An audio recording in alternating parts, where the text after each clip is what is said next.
Seorang wanita berdiri di atap gedung dengan wajah gelisah dan tingkahnya yang aneh. Sepertinya dia sedang tertekan. Entah apa yang terjadi padanya. Tanpa pikir panjang, wanita itu terjun bebas hingga menimpa mobil yang terparkir di bawahnya, yang tentu mengejutkan warga setempat. Dan drama Lies Within dimulai. Di TKP terlihat Tae-sik mengecek dari atap gedung. Dia menemukan sebuah pesan tentang kesulitan hidup dari wanita itu dan Kapten Yo membacanya. 어쩐지. 모르지 뭐. Mereka belum tahu apa yang menyebabkan wanita itu begitu putus asa. Di tempat lain, seorang pria bernama Sang-hun sedang marah-marah di kantornya.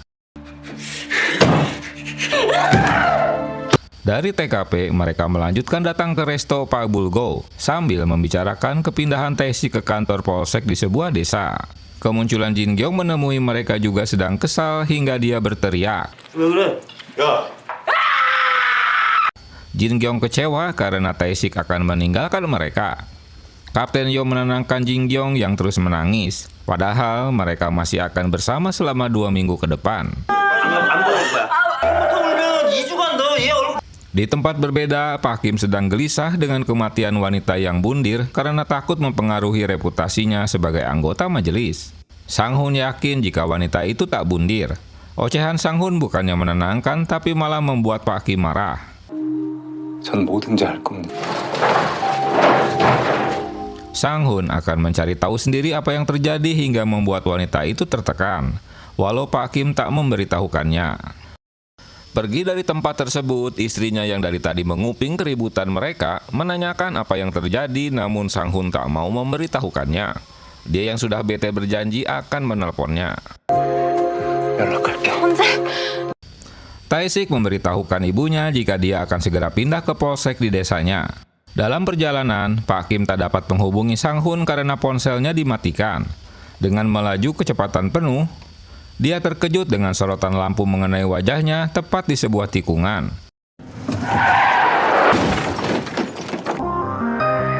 Hingga mobilnya oleng dan menabrak pembatas jalan. Pak Kim pun tewas di tempat. Polisi tiba di TKP karena jalur itu terpencil menuju kota Songju, sehingga tak ada rekaman CCTV, dan juga itu merupakan kecelakaan tunggal. 뭐야? 브레이크도 안 밟았나? Tae-sik yang akan segera pindah malah mendapatkan kasus kecelakaan Pak Kim menjadi kasus terakhirnya. Dia heran mengapa tak ada bekas rem di jalan. Berarti dia tak mengerem sama sekali. Mendengar berita di radio, wanita bernama Seo-hui menangis mendengar ayahnya tewas. 1 hari setelah kematian Pak Kim, dia dikenal sebagai politikus yang juga anggota majelis. Di rumah duka, Tae-sik kesal karena Pak Yo memberikan kasus kematian Pak Kim untuknya. Karena terpaksa, dia harus menginterogasi Seo-hui dengan kematian ayahnya. 저 피해자가 국회의원이라 죽은 사람 있어. Tae-sik telah mengecek TKP. Dia memperkirakan ayahnya mengendarai dengan kecepatan 120 km per jam tanpa sabuk pengaman dan tak menggunakan rem mobilnya saat menabrak pembatas jalan. 벽으로 돌진하셨거든요. 실분 아니세요, 저희 아버지? Ucapan ini untuk menyimpulkan ayahnya bundir, tapi Seo-hui menolak. Tak mungkin ayahnya melakukan itu. Dalam keterangan, Seo-hui memberitahukan jika di dalam mobil ayahnya terdapat rekaman dashboard. Menyadari ada yang hilang, Tae-sik menghubungi temannya untuk memeriksa kembali secara teliti kondisi mobil yang hancur milik Pak Kim. Mengetahui mobil sebagai barang bukti sudah dihancurkan membuat Tae-sik ngoceh-ngoceh. Bagaimana dia harus memecahkan kasusnya? Untuk mengetahui pasti apa yang terjadi dengan Pak Kim, Tae-sik meminjam mobil John-ho dan mengendarainya dengan kecepatan 120 km yang tentu membuat si John-ho kesal karena cicilan mobilnya masih 56 bulan lagi. Waduh. 괜찮다.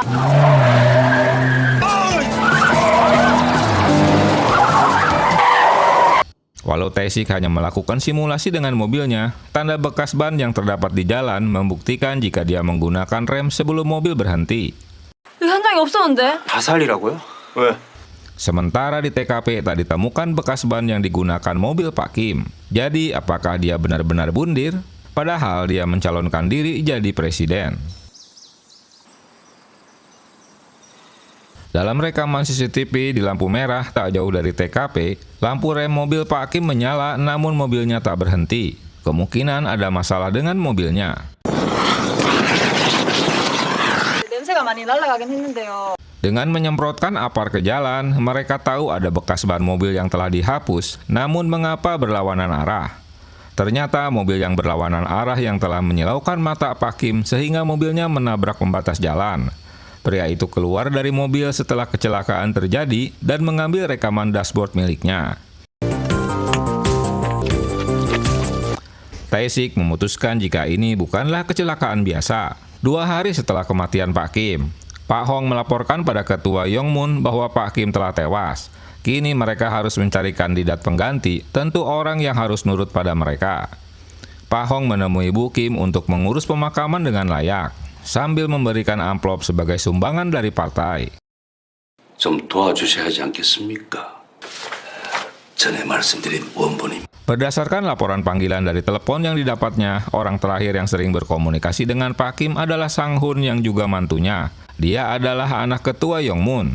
Di luar dugaan, Pak Hong menunjuk Seo-hui untuk melanjutkan tugas ayahnya sebagai anggota partai. 아니야, 나도 이렇게 하는데 저는 정치도 잘 모르고 이대로 끝나면 얼마나 안타까우시겠어요. Tae-sik datang ke kantor Sang Hun, tapi sayang, Sang Hun sedang berada di Jerman. Keberangkatannya bertepatan dengan kematian Pak Kim. Tak yakin jika Sang Hun pergi ke luar negeri, dia menghubungi imigrasi untuk mengecek namanya. 상훈이 정말 출장한 거 맞아? Seo-hui menelepon Yongmin guna memastikan suaminya pergi ke Jerman. Anehnya, mengapa dia belum menghubunginya padahal ayah mertuanya tewas. Selain itu, kamera di dashboard mobil ayahnya menghilang dan dia melihat pertengkaran hebat antara suami dan ayahnya beberapa hari sebelum kematian ayahnya. 무슨 일 있는 것 같아 아무래도. 잠깐만, 서희도 괜찮아? Setelah mendapat dukungan dari Kapten Yo bahwa karir John-ho akan bagus jika dapat menyelesaikan kasus Tae-sik, dia jadi bersemangat. 아빠 이렇게 되는데 무슨 국회의원이야? 너 그냥 시키는 대로만 해. Seo-hui protes pada ibunya karena dia menyetujui putrinya menggantikan ayahnya di majelis. Hanya itu harapan mereka untuk menyelamatkan diri, dan sang ibu meminta Seo-hui agar rujuk dengan Sang Hun. 흠잡으려는 사람들 천지야. Dari laporan imigrasi bahwa Sang Hun tak meninggalkan Korea tanggal 3 seperti informasi dari sekretarisnya. Di hari kematian Pak Kim, Sang Hun mematikan teleponnya. Dia tak pergi ke luar negeri, tapi mengapa dia tak datang ke pemakaman mertuanya? Nah, kusut dah. Tae-sik menduga pasti ada mobil yang sudah menguntitnya dan memutar balik di lokasi yang sudah ditentukan agar kecelakaan terjadi. 오일은 그때쯤 다 바닥나서 아무리 안전벨트 Maka terlalu banyak untuk disebutkan kebetulan. 갑자기 정면으로 차 한 대가 나. Jika ada orang di TKP, pasti orang itulah dalangnya. Diam-diam, Junho mencatat semua pembicaraan penting mereka. Kapten Yo awalnya meremehkan kasus tersebut hanyalah kecelakaan biasa. Dia terkejut setelah Tae-sik menjelaskan jika kasus itu pembunuhan yang berhubungan dengan Sang Hun. Kapten Yo meminta Tae-sik untuk tak melanjutkan kasusnya karena akan berurusan dengan grup Jeki. Tae-sik meminta Kapten Yo agar Jin Gyeong melanjutkan kasusnya karena dia akhir minggu ini harus segera pindah ke tempat barunya. 이거 진경이한테 토스해줄. Mereka akan memulai penyelidikannya dengan grup JQ yang akan berinvestasi pembangkit tenaga surya di kota Songju. Namun Pak Kim menolak Sang Hun menjadi presdir di bisnis tersebut. Tapi si Sang Hun EGP saja, dia tetap jadi presdir berkat dukungan ayahnya. Keputusan itu membuat Pak Kim jadi marah pada Sang Hun. 김승철 입장에서는 막 열받을 만 하지 않겠습니까? 김승철 의원의 사망 사유. Sudah 4 hari kematian Pak Kim, masyarakat merasa sedih dengan kematian mendadak Pak Kim. Tae-sik kembali menemui Seo-hui di rumahnya. Dia kebingungan apapun yang ditanyainya, Seo-hui tak mengetahuinya. 일 관련해서는 제가 잘. 이거 어쩐다. Sebaliknya, Seo-hui malah terkejut mengetahui suaminya tak pergi ke luar negeri. Tae-sik meragukan jika hanya perseteruan bisnis itu saja yang menyebabkan Pak Kim tewas. Tae-sik mencoba melibatkan Seo-hui ada hubungannya dengan kematian ayahnya. 사이 안 좋았다면서요? 어떤 거 뉴스만 봐도 알겠던데. Karena setelah mereka menikah tak pernah tinggal satu rumah, Seo-hui bahkan pindah ke Jerman. Merasa terpojok, Seo-hui berusaha menutupi bercak darah Sang Hun yang ada di tembok.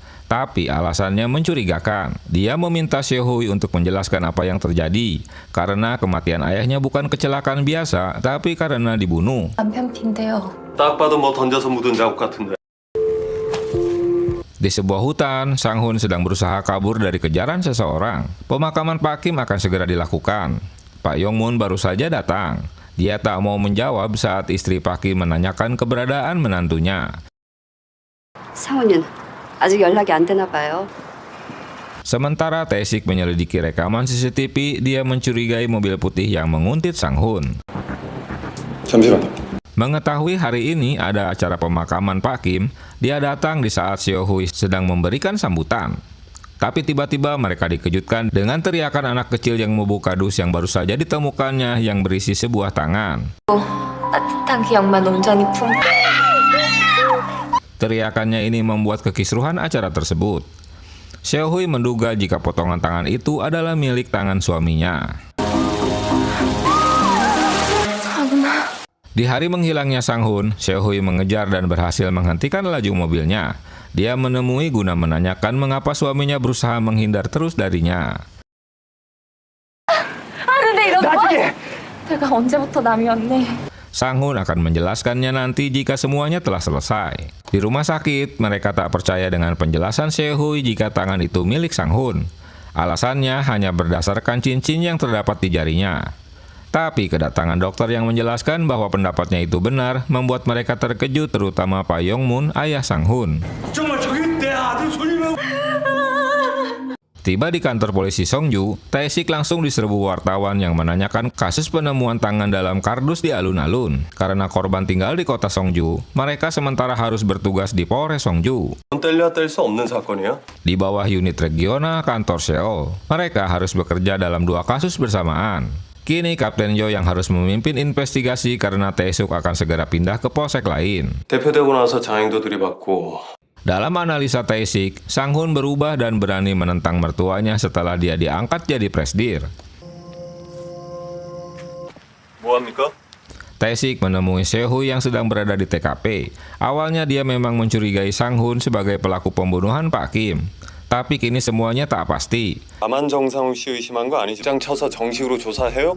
Kini Tae-sik menduga jika Seo-hui ada hubungannya dengan menghilangnya Sang-hun karena dia orang terakhir yang menemui dan membuntutinya. Seo-hui menjelaskan jika dia membuntutinya untuk memberikan surat gugatan cerai. Berdasarkan rekaman CCTV, Kapten Yo mencari tahu siapa pemilik motor yang terekam di alun-alun. Saat menanyakannya, si pemilik motor malah kabur. Karena kepepet untuk mengejar orang itu, Kapten Yo meminjam sepeda Ahjuma tanpa memberitahukan maksudnya. Untung mereka dapat menangkapnya. Dalam keterangannya, pengiriman paket diminta seseorang untuk mengambil paket di dalam rongsokan lemari es. Dia juga baru mengetahui isi paket itu dalam berita di televisi. 공부를 하다 말았나. Di tempat lain, mereka memeriksa rumah Sang-hun dan tak menemukan apapun. Saat melanjutkan pemeriksaan ke hotel di mana Sang-hun terakhir menginap, mereka bertemu Seo-hui juga berada di tempat yang sama.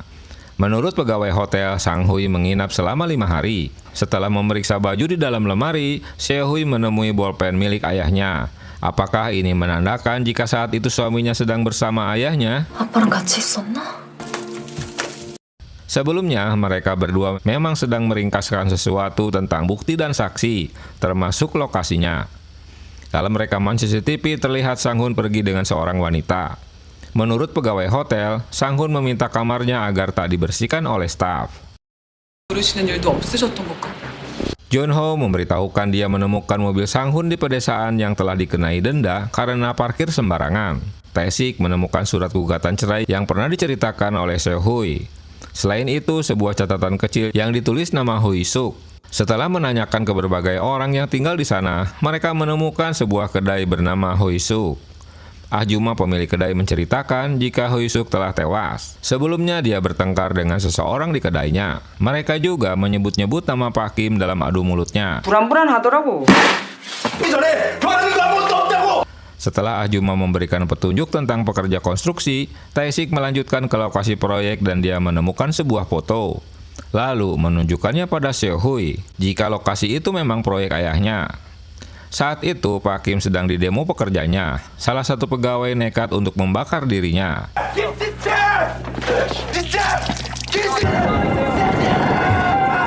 Seo-hui menyaksikan kejadian tersebut. Tae-sik memberitahukan jika dia belum menemukan bukti perselingkuhan suaminya.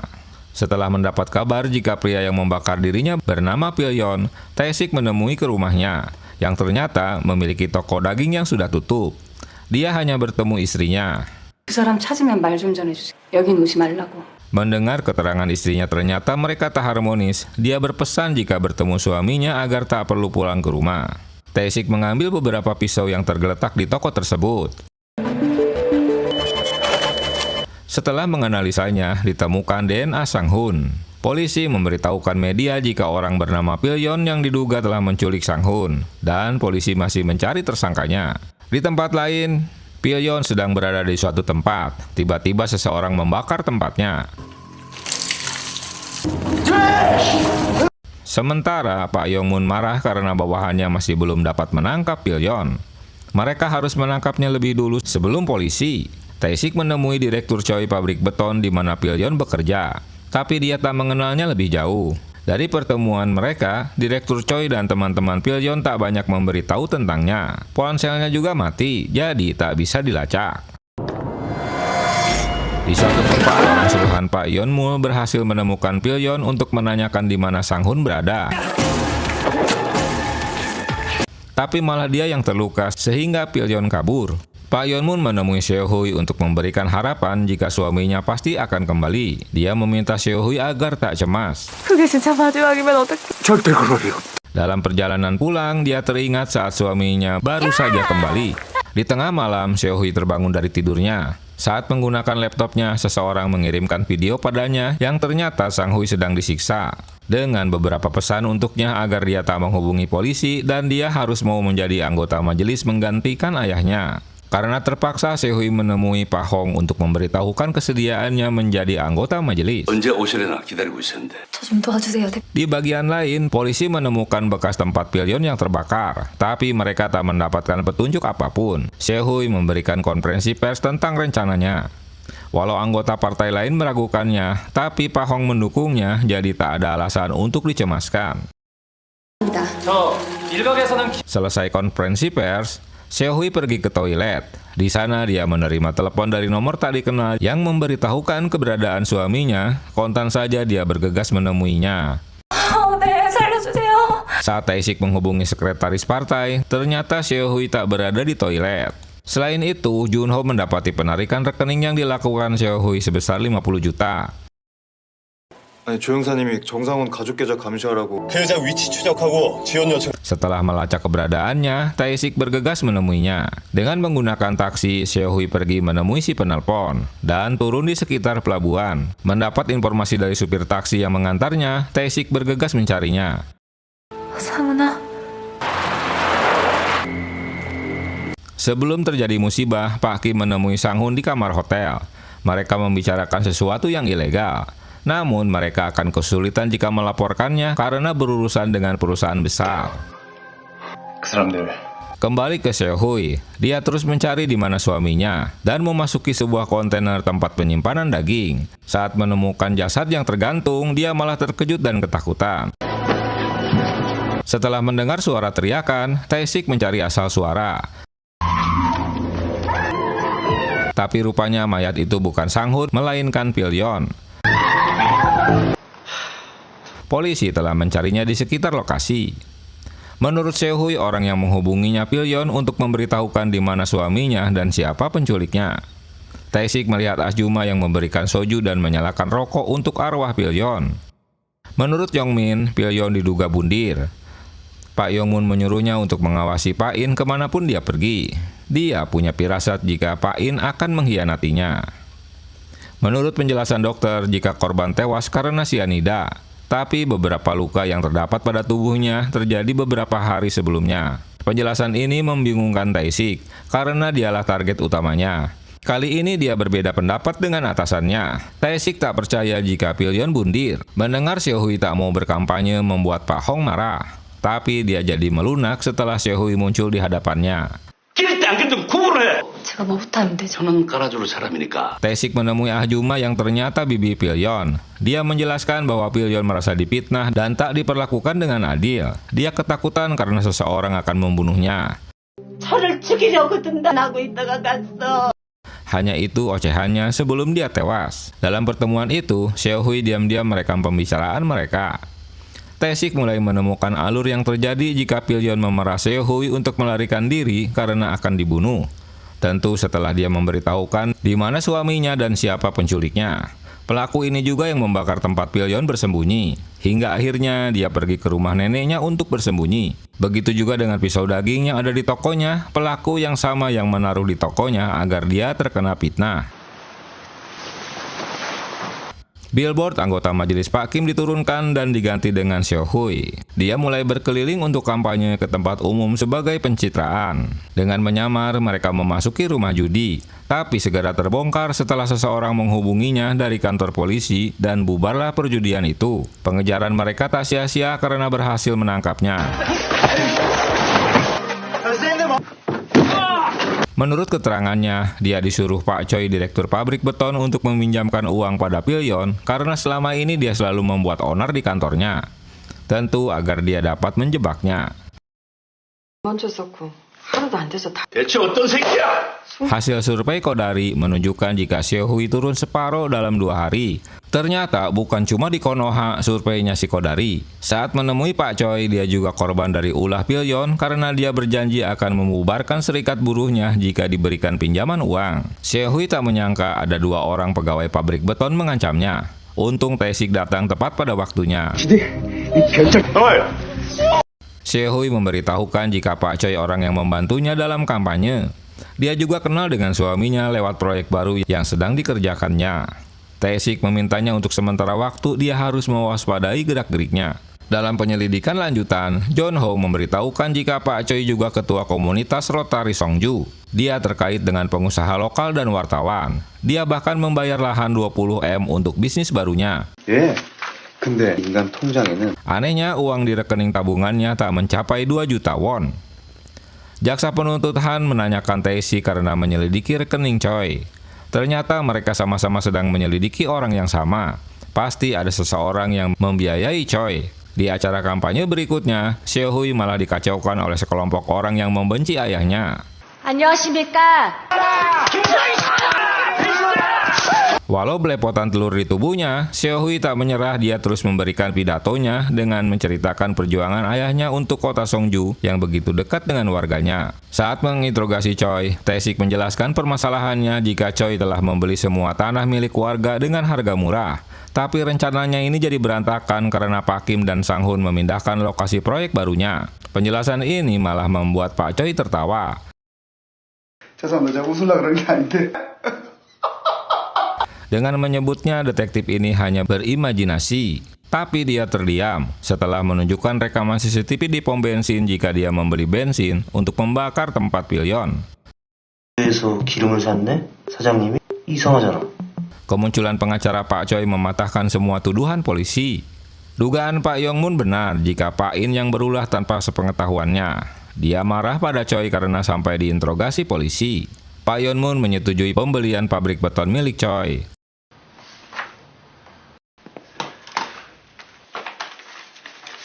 Setelah mendapat surat yang ditandatangani Pak Yong-mun, Choi bersiap-siap untuk kabur dari Songjun. Pelariannya diketahui John-ho jika Choi akan kabur ke Filipina. Mereka bergegas ke bandara untuk menahannya. 뭐든 틀어막으라고. 포기 안 해주십니다. 평화한국당의 배선식 후보. Sebentar lagi pengumuman hasil pilkada diumumkan. Seo-hui melawan Pak Bae dan dimenangkan oleh Seo-hui. Kemenangannya ini membuat dirinya ketakutan setelah membaca pesan dari seseorang yang telah mengirimkan hadiah untuknya. Di tempat lain, Choi yang sudah senang akan segera meninggalkan Korea, saat memasuki lift dia terkejut melihat dus yang tergeletak yang berisi kaki manusia. Waduh!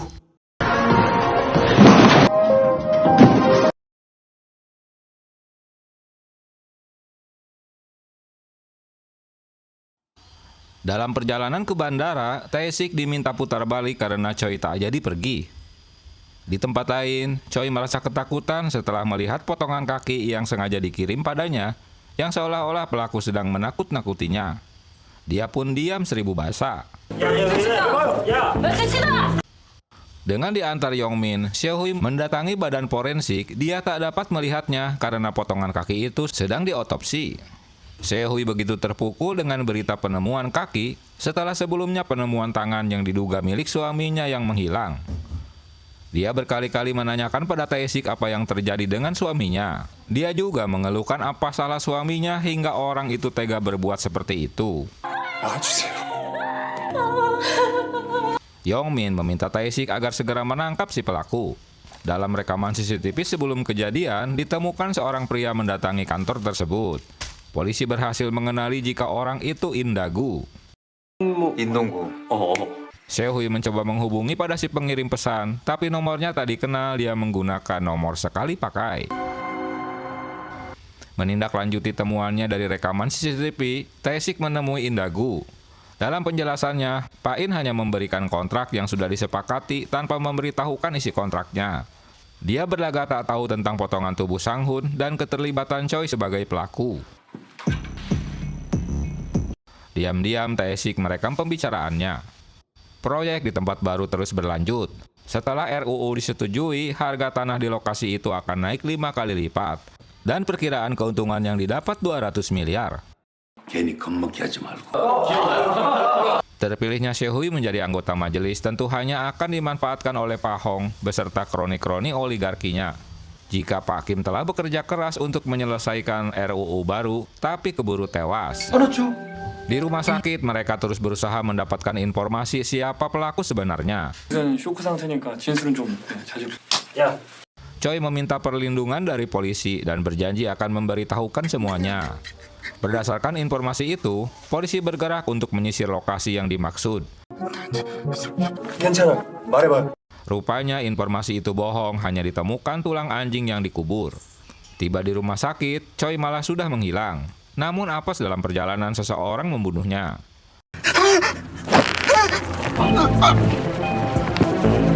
Kini polisi kehilangan jejak pada kasus tersebut karena semua orang terkait telah tewas. Di dalam rapat, mereka membicarakan pengesahan rencana undang-undang baru yang akan disetujui Sehui. Dengan disetujuinya RUU baru, maka pembangunan komplek pabrik energi baru akan segera terwujud. Salah satu anggota majelis bernama Pak Yun menentang RUU baru ini. 한 기업이 독식하는 게 제가 지금 김서희 의원님께 Karena belum selesai secara tuntas untuk mengevaluasinya. Menurutnya, pihak swasta akan memonopoli aset nasional. Protesnya ini mendapat tentangan dari Pak Hong, karena Pak Yun menuduh Sehui belum membaca RUU baru tersebut. Hingga terjadi kekisruhan dan RUU baru tertunda untuk disahkan. Tae-sik dan Kapten Yo masih bingung mengapa keempat orang yang berhubungan dengan tanah dan proyek baru itu tiba-tiba tewas. Kembali Sehui mendapat pesan untuk segera menyetujui RUU baru. Tapi dia teringat dengan Pak Yun yang berusaha keras menolaknya. Di tempat lain, Indagu masih belum yakin RUU baru itu akan segera disetujui. Walau Pak Hong menjaminnya. Menurut Pak Hong, jika mereka batal mengesahkan RUU baru tersebut, berarti usaha baru JQ selama 4 tahun akan sia-sia.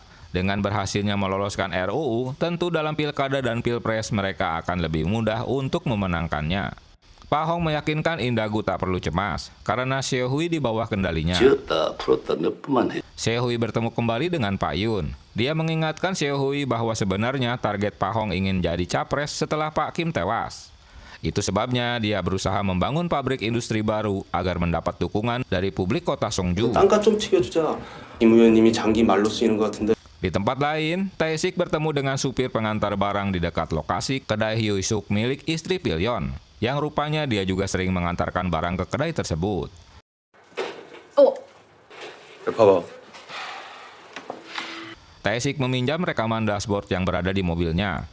Dari rekaman itu, Pilyon terlihat ditemui seseorang, tapi mobil itu menggunakan plat nomor palsu. John Ho menyelidiki siapa pembeli pabrik milik Choi. Ditemukanlah nama Son Dugang. Di tempat lain, Son Dugang adalah seorang mantan narapidana dengan beberapa kasus. Dia rupanya ayah Indagu. Indagu kesal karena ayahnya tidur di kantor polisi setelah diamankan karena mabuk. 이런 사람이 땅을 샀다고? Saat mengambil mobil Sang-hyun yang sudah selesai diperiksa polisi, Sehui mendapat penjelasan bahwa keempat korban itu berhubungan dengan bisnis proyek baru. Untuk kasus Pak Kim dan Sang-hun, mereka dibunuh karena ingin memindahkan proyek itu ke lokasi yang baru. 사업 부지를 딴 데로 옮기려고 그랬고 몰랐어요? Tiba di rumah, Seo-hui mendapatkan surat ayahnya yang dikembalikan kantor pos yang ditujukan untuk serikat pekerja Pilyon. Dalam isi surat itu, Pak Kim berusaha agar pabrik beton milik Choi tak tergusur dengan proyek baru. Tentu dengan memindahkan rencana proyek ke tempat lain. Surat itu ditulis di malam sebelum dia tewas. Kini Seo-hui tahu apa yang diinginkan ayahnya. 정상훈 대표님이야. Setelah mendapatkan suara yang berada di dalam mobil saat bicara dengan Pilyon, disimpulkan jika suara itu adalah milik Pak Indagu setelah dicocokkan dengan rekaman yang dimiliki Tae-sik. 저거야? 네. 아니 강릉까지 가서 뭐? Dalam penelusuran dari rekaman CCTV di jalanan, ditemukan mobil Pak In menuju Gangneung. Perkiraan mereka Pak In datang ke sana untuk menemui ibunya yang dirawat di rumah sakit jiwa. 김승철 의원님? 안 하려고 하신 게 아닌가 해서요. 반송된 건데. Sementara Seo-hui yang polos dia menunjukkan surat yang ditulis ayahnya pada sekretaris partai, yang tentu saja akan diberikan pada Pak Hong. Penelusuran John-ho mendapati Pak In datang ke sana untuk menemui ibunya yang dirawat di rumah sakit jiwa. Tae-sik dan Jin-yong langsung mendatangi rumah sakit. 벌써 오랫동안 입원한 기록이 있거든요. 영장 없으면 아무것도 못 보여준다니까. Di tempat lain, Seo-hui dipanggil Pak Hong. Dari sinilah, Seo-hui baru mengetahui sifat asli Pak Hong bahwa dia memang hanya dijadikan bonekanya saja. Pak Hong marah karena Seo-hui berusaha mengikuti jejak ayahnya untuk menolak RUU baru tersebut. Setelah melihat rekaman yang terjadi di malam kejadian, Tae-sik menyuruh Jin-yong memfoto parkiran sesuai dalam rekaman CCTV. Dari situ disimpulkan bahwa rekaman CCTV yang ditunjukkan pada mereka bukan di malam kejadian, karena Tae-sik mengacu pada foto yang baru saja diambil Jin-yong. Menurutnya, Pak Kim tewas di malam bulan purnama yang terjadi sekali dalam sebulan. 뜨는 거 임마. Sang-hun ternyata memang berada di kamar rumah sakit jiwa seperti dugaan mereka. Sang-hun memberikan jam tangannya pada Song Jae, asalkan dia dapat menggunakan ponsel miliknya. Di bagian lain, In-dogu mengetahui jika dirinya sedang dikuntit polisi. Itu sebabnya dia tak menyalakan lampu rumahnya agar Tae-sik tak dapat memastikan jika dia sudah tiba di rumah. 씻지도 않고 자라. Kapten Yo meminta timnya untuk menemukan mobil In-dogu yang menjemput Sang-hun. Pasti ada barang bukti di sana. 당 지도부 회의 때 법안 중단합니다. 예? Pak Kang menjelaskan bahwa sebelum kematian Pak Kim, dalam rapat internal partai, Pak Kim menunda untuk menyetujui RUU baru dan akan memindahkan lokasi proyek. Rencana ini mendapat tentangan dari teman-temannya, terutama Pak Hong. Sejak saat itulah Pak Kim dikucilkan. 옳은 길이라면 얼마든지. Indagu adalah orang kepercayaan Pak Yung-mon. Dia bagaikan bulldozer jika ada yang menghalangi rencana ketua. Untuk mendapatkan informasi tentang rumah sakit jiwa, mereka setuju untuk menempatkan John-ho menyamar sebagai penghuni baru rumah sakit jiwa dengan alasan orang yang kegilaan game online. Sementara Jin-yong terheran setelah mobil Indagu melewati area CCTV itu, tapi tak pernah kembali. Ternyata dalam rekaman CCTV itu, Indagu membiarkan mobilnya terparkir dan dia melanjutkan dengan naik taksi. Jadi itu sebabnya mobilnya tak pernah kembali melewati CCTV. 이 사람 기억 안 납니까? 한 달 전에 왔다 갔을 텐데. Dalam penelusuran lanjutan, Jin-yong hanya menemukan area tempat penghancuran mobil di saat Indagu meninggalkan mobilnya. Dia mendatangi tempat rongsokan. Walau awalnya si pemilik tempat membantah, tapi dengan menekannya, dia akhirnya mengaku telah menghancurkan mobil tersebut dan dia memberitahukan Tae-sik. 슬슬 기억나죠? 이런거 대포자 폐차시켰는데. Setelah mengetahui jika Pak Hong orang yang bertanggung jawab atas kematian ayahnya, Seo-hui menguntitnya. Pak Hong bertemu dengan Indagu di sebuah resto. Tae-sik yang memang sedang memantau Indagu malah melihat kedatangan Pak Hong dan Seo-hui di tempat tersebut.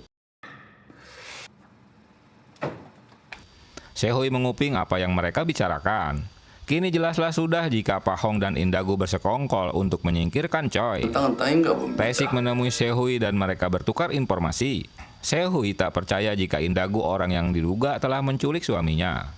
인동구 따라서 인동구 차를 타고 사라졌더라고요. Dugaan Tae-sik sebelumnya benar, ternyata Choi membeli tanah diperuntukkan Indagu. 얘기를 하더라고요, 둘이. Dengan menyelinap memakai komputer rumah sakit, John-ho dapat mencuri informasi tentang pasien. Dia berhasil mencetak daftar tersebut. Untunglah jika pegawainya tak mempermasalahkan karena dia mengira jika Jonho memakai komputernya untuk bermain game. 심해서 병원 입원시키는 거라고. Tae-sik menemui Pak Hong. Kali ini dia dapat memojokkannya. Awalnya Pak Hong mengaku tak mengenal Indagu, tapi setelah Tae-sik memberitahukan tentang pertemuan mereka semalam, Pak Hong hanya terdiam. Setelah mendapat informasi baru, Tae-sik mendekati Song Duga yang juga ayah Indagu. Dia yang kecanduan alkohol mencekokinya agar informasi itu keluar dari mulutnya. Tae-sik memberi umpan jika anaknya membelikan tanah milik Choi atas namanya. Tae-sik menemuinya untuk menawarkan investasi padanya. Jonho menyelinap ke ruang dokter. Dia menemukan nama pasien Kim Seo-soo yang baru masuk di rumah sakit tanggal 3 bertepatan dengan menghilangnya Sang-hun. Setelah mencek dengan daftar yang dicetaknya, dia yakin jika nama Sang-gun telah berganti nama dengan nama tersebut.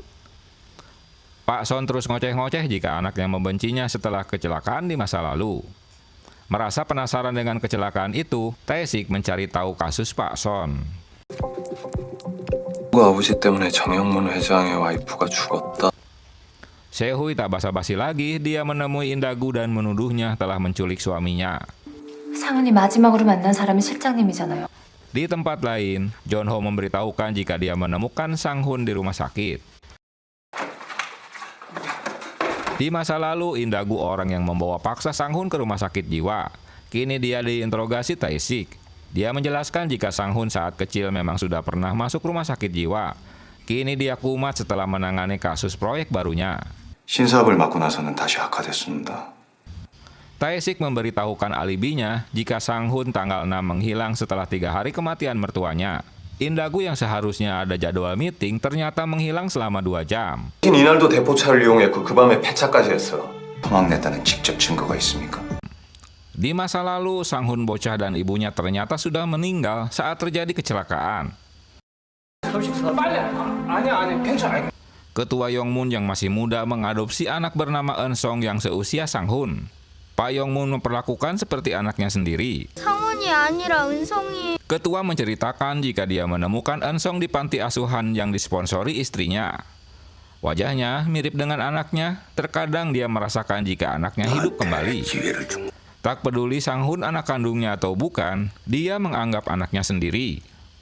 Penjelasan ini membuat Tae-sik heran mengapa jika menyayangi anaknya tapi malah mengurungnya. 상훈이를 위하는 일인 줄만 알았. 내 그놈 말에 넘어가서. Pak Yongmun merasa bersalah, memang seharusnya dia membebaskannya.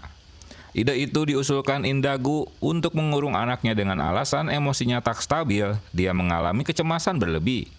Karena akan menghancurkan masa depan Sang-hun dan perusahaan jika rumor tentang sakit jiwanya beredar. Hari itu Sang-hun merasa tak bisa bernapas. Dokter segera menanganinya. Tapi setelah kembali mengeceknya, Sang-hun malah menghilang dari kamarnya. Dokter Park dan Indagu mengaku tak mengetahui kepergiannya.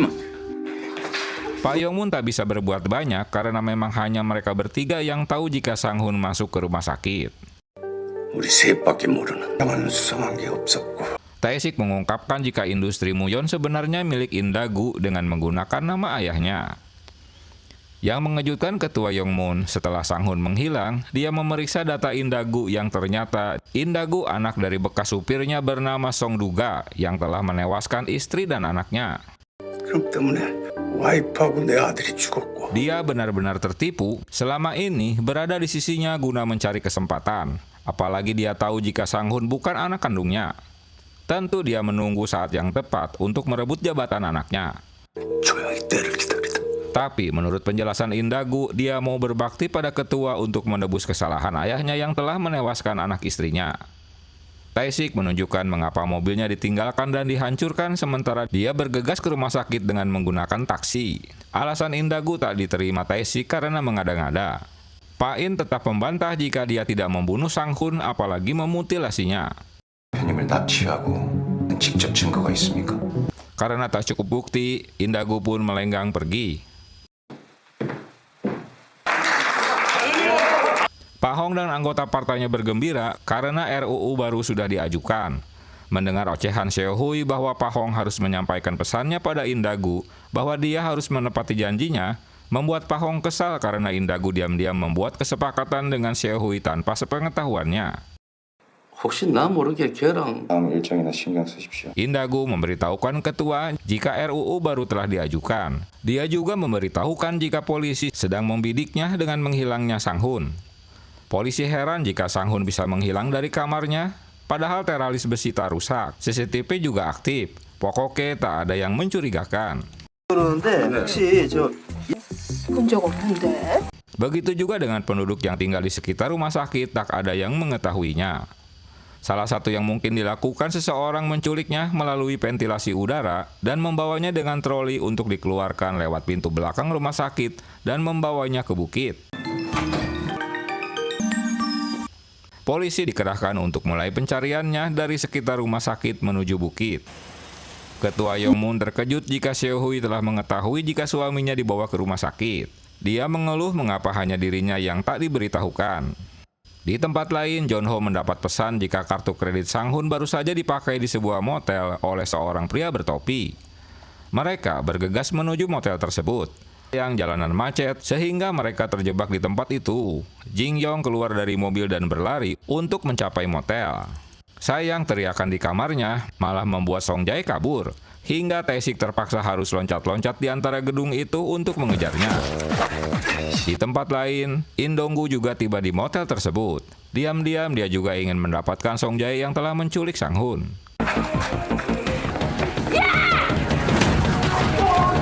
Setelah kejar-kejaran, akhirnya mereka dapat menangkapnya. Sementara In-dong-gu hanya menguping pembicaraan mereka karena dia tak mau diketahui keberadaannya. 이 새끼, 야 이거 시계 네 거 아니지? 받은 거야 이거. Dari penjelasan Song Jae, jika dia meminjam ponselnya untuk menghubungi istrinya, dengan timbal balik dia memberikan jam tangan miliknya. Selain itu, Song Jae diminta juga oleh Sang-hun untuk membawanya kabur dari rumah sakit. 전화 빌려가지고 통화하게 해줬어. 와이프? 야, 전화기 내놔봐. Akhirnya Yong-min bisa menemukan Sang-hun. Dia terkejut mendengar ayah mertuanya tewas dalam kecelakaan. Yong-min tak tahu pasti siapa pelakunya. Sang-hun kabur kembali setelah Yong-min mengajaknya untuk bertemu ketua Yong-mun. Ternyata, In-dang-gu juga menyusul ke hutan di bukit untuk mencari Sang-hun. Dia mengetahui jika Yong-min sudah lebih dulu berada di sana. 주그 삼촌이 박 원장한테 다 털어놨는데. Song Jae pun ditangkap. Dia memberitahukan pamannya Dr. Park jika Sang-hun menghilang, dan dokter itu menyuruhnya untuk bersembunyi. Song Jae takut dijadikan kambing hitam. Polisi tak menemukan jejak keberadaan Sang-hun di motelnya. Dia juga tak terbukti kaki tangan In-dang-gu. Seo-hui mendatangi panti asuhan di mana suaminya pernah tinggal. Anehnya, tak ada catatan mengenai dirinya. Hanya ditemukan nama Yong-min. 진영민이란 이름은 있는데 훈성은 없네요. Tim forensik memeriksa rumah Yong-min tapi tak menemukan apapun. Sebelum pergi, Tae-sik menempelkan GPS di mobilnya. Saat Yong-min pulang, dia terkejut karena polisi berada di rumahnya. Dalam keterangannya, Yong-min tak memberitahukan jika dia telah bertemu dengan Sang-hun. Dia beralasan mendadak tugas keluar kota. Tae-sik memberitahukan Seo-hui jika polisi sedang menargetkan Yong-min sebagai tersangkanya. 영민이가요? 상훈이랑 영민이에요. Berita ini membuat Seo-hui memberikan foto suaminya yang sudah berteman dengan Yong-min saat masih tinggal di panti asuhan. Tae-sik tak yakin jika pertemanan itu akan selalu jujur. Kini semua orang harus dicurigai. Esok harinya, In-dang-gu terkejut tak disangka ketua Yong-mun sedang membicarakan sesuatu dengan Yong-min. Dalam keterangan Seo-hui, memang benar ketua mengadopsi Sang-hun dan Yong-min, hanya perlakuan keduanya berbeda. Selesai berbicara dengan ketua, Yong-min bertemu In-dang-gu. Kini keduanya sama-sama saling mencurigai dengan menghilangnya Sang-hun. 저만 거기 있었던 거 아닌 걸로 알고 있는데요. 진 팀장 지십니까? In-dong-gu berusaha menuduhnya jika Yong-min hanyalah seorang manajer, jadi dia memiliki ambisi untuk merebut jabatan milik Sang-hun. Kali ini ketua tak hanya curiga pada In-dang-gu, tapi juga pada Yong-min. 진 팀장 영민이한테는 사람 더 붙이고 Dia menyuruh bawahannya untuk menguntit keduanya. 흔적은 나오지 않았습니다. Dalam evaluasi ulang pada kasus mereka, yang menjadi janggal bagi mereka, pada rekaman CCTV ada teknisi datang ke pabrik beton malam itu, di mana potongan kaki ditemukan. 잠시만요. 공장에다 기사님 보낸 기록이 없어요. Tapi menurut perusahaan teknisi, jika hari itu mereka tak mengirimkan timnya. Dalam sidang majelis, Yongmin jadi saksi tentang proyek baru di Songju. Dia mengungkap alasan grup JQ memilih kota Songju dikarenakan biaya pengiriman lebih murah untuk ekspor dibanding 2 kota lainnya. 그 말이 아니잖아요. 유통 단계에서 더 큰 비용이 발생합니다. Dengan penjelasan ini, maka RUU baru disetujui. Kini Seo-hui terkejut jika Yongmin lah orang pertama yang mengajukan proyek baru itu. Saat kembali ke kantor, Yongmin tertahan di dalam lift karena mati listrik. Sementara In Dong-gu membawa sebuah dus dan menaruhnya di meja Yongmin. Yongmin tak menyadari jika mobilnya sudah dipasangi GPS. Hingga polisi dapat mengetahui kemana dia pergi. John-ho yang memiliki jadwal kerja harian Yongmin mencurigainya. Mereka pun menguntitnya dia pergi ke tempat pembuangan sampah kota Songju. Cilakanya, alat monitor GPS tiba-tiba habis baterai. Tiba di apartemen terbengkalai, Tae-sik dan Jin-kyung mematikan api yang sedang membakar sesuatu. Ternyata itu seragam teknisi yang mereka datangi sebelumnya. In Dong-gu tak mengaku jika dialah orang yang menaruh dus di mejanya. Bantahan ini membuat Yongmin jadi marah. 당신 지금 이게 웃겨? Menurut keterangan suster, jika penghapusan nama Eun-sung alias Sang-hun di panti asuhan atas permintaan ketua Yongmun, suster menjelaskan bahwa Yongmin dibuang oleh orang tuanya sejak bayi, dan Eun-sung dibawa ke panti asuhan di usia 5 tahun karena kedua orang tuanya tewas kecelakaan. Mereka berdua memang sudah akrab sejak kecil. Sebelumnya, ketua selalu ngobrol dengan Yongmin di saat datang ke panti. 처음에 마음에 들어한 아이는 늘 감사드립니다. 은성아, 일로 와. Namun setelah adanya Eun-sung, ketua malah lebih menyukai karena wajah Eun-sung lebih mirip dengan anaknya Sang-hun. Yongmin sok mendengar ketua mengadopsi Eun-sung. 은성이에요? 왜? Setelah pembakaran baju teknisi, Tae-sik menangkap Yongmin. 상해용의자로 체포합니다. 말 권리가 있고 변명의 기회가 있고. Seo-hui kini baru percaya dengan ocehan Tae-sik setelah menangkap Yongmin. Dia juga baru tahu jika Yongmin sudah kenal dengan Pak Hong. Di kantor polisi, Yongmin diinterogasi menggunakan alat anti bohong. 절대 아님. 변화가 하나도 없잖아. Namun mereka heran tak ada loncatan grafik dalam jawabannya itu, berarti Yongmin tak berbohong. Yongmin menjelaskan jika dia membakar seragam itu karena ada seseorang yang menaruh di dalam kardus di meja kantornya. Dan saat itu rekaman CCTV tak aktif karena listrik di kantornya padam. 상자가 놓여 있었습니다. 당신 사무실에 들어간 사람 아무도 안. 오늘 건물 전체가 전력이 나간 적. Dia membakar seragam itu untuk menghilangkan bukti karena seseorang sedang berusaha memfitnahnya. 저한테 누명 씌우는 거예요. Di tempat lain, seorang kurir mengirimkan paket ke kantor media surat kabar. Saat membuka paketnya,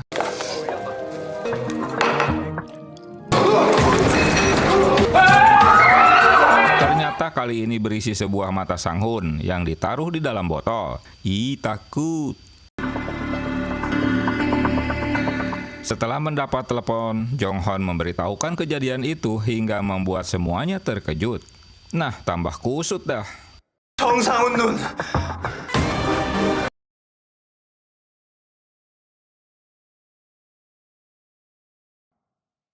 Setelah melewati 3 kejadian yang selama ini membingungkan kepolisian, akhirnya komisaris polisi memberikan konferensi pers tentang menghilangnya Sang-hun serta diduganya menjadi korban mutilasi seseorang.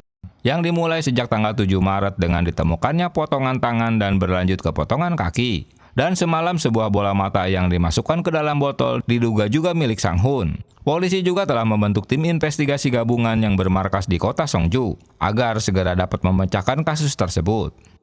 Walau polisi masih memperkirakan jika Sang-hun mungkin masih hidup. 정 대표의 생존 가능성이. Berita ini membuat ketua Yongmun panik, marah dan pingsan. Kini Seo-hui tak luput dari serbuan reporter. 김서희 의원님. Menurut dokter, jika mata ini akan cepat membusuk jika tak diberikan air pengawet. Sementara air yang terdapat di botol itu hanya air biasa, jadi dugaan mencungkil mata ini baru dilakukan kurang dari sehari. Andaikan korban ditemukan, pasti dia akan cacat. 잘해서. Namun ada yang aneh, menurut Bu Dokter karena pengambilan mata itu cukup rapi seperti ahlinya. Para reporter itu terus memburu Sehui dimanapun berada untuk memberikan komentar. Tae-sik menemui wartawan yang menerima paket tersebut. Dia mengaku jika dia tak melihat wajahnya karena memakai helm. Yang aneh mengapa paket itu dikirim ke bagian hiburan, padahal mereka tak pernah membuat berita politik. 우리가 사회부 정치부도 아니 보낸 거네. 연예인 누구야? Tae-sik jadi marah pada Sehui yang selama ini merahasiakannya karena selalu menerima pesan dari pelaku. Dia beralasan karena pelaku selalu mengancam suaminya akan dibunuh jika memberitahukan pada orang lain. 그래서 왔잖아요. 지금 이렇게 말하고 있잖아요. 제가 얼마나 무서운 Dalam analisa Tae-sik pada kasus ini, Pak Hong dan ketua menginginkan proyek baru, sementara In Dong-gu dan Yong-min menginginkan jabatan Sang-hun. Sehui memeriksa panggilan telepon di mobil suaminya dan menemukan suaminya datang ke rumah duka tanggal 14 Februari. Dia mendatangi rumah duka untuk meminta daftar tamu karena rekaman CCTV telah dihapus dan memberitahukan informasi itu pada Tae-sik. Dan Tae-sik membuka kembali berkas kematian Soo-hyun. Hingga akhirnya Sehui mendatangi rumah orang tua Soo-hyun, wanita yang di awal cerita bundir. 펑펑 울던 그 사람. 우리 수연이랑 지냈던 사람. Menurut ibunya, pria itu datang malam hari sambil menangis terseduh-seduh, sambil meminta maaf terus-menerus. Tapi dia tak menanyakan siapa pria tersebut. Dia pikir itu teman dekat anaknya. Polisi menyimpulkan jika putri mereka bundir setelah meminum pil. 우리 수연이 Tae-sik memberitahukan Kapten Yo jika Sehui yakin kasus bundir Soo-hyun 3 bulan lalu berhubungan dengan kasus ini. Saat hidupnya dia seorang wartawan bareng di bidang hiburan. Saat itu Sang-hun datang ke rumah duka Soo-hyun. Pendapatnya disanggah oleh Kapten Yo. Soo-hyun tetap bunuh diri dan bukan dibunuh. Sebelum kejadian dia dipecat dari kantornya dan dia juga menjalani psikoterapi. Kapten Yo meminta Tae-sik agar tak membuka kembali kasus itu karena dia yang menulis laporannya, yang tentu beresiko dia akan dipecat. 그냥 가만히 있으면 안 되겠냐? Anehnya In Dong-gu juga membaca kembali laporan kematian Soo-hyun.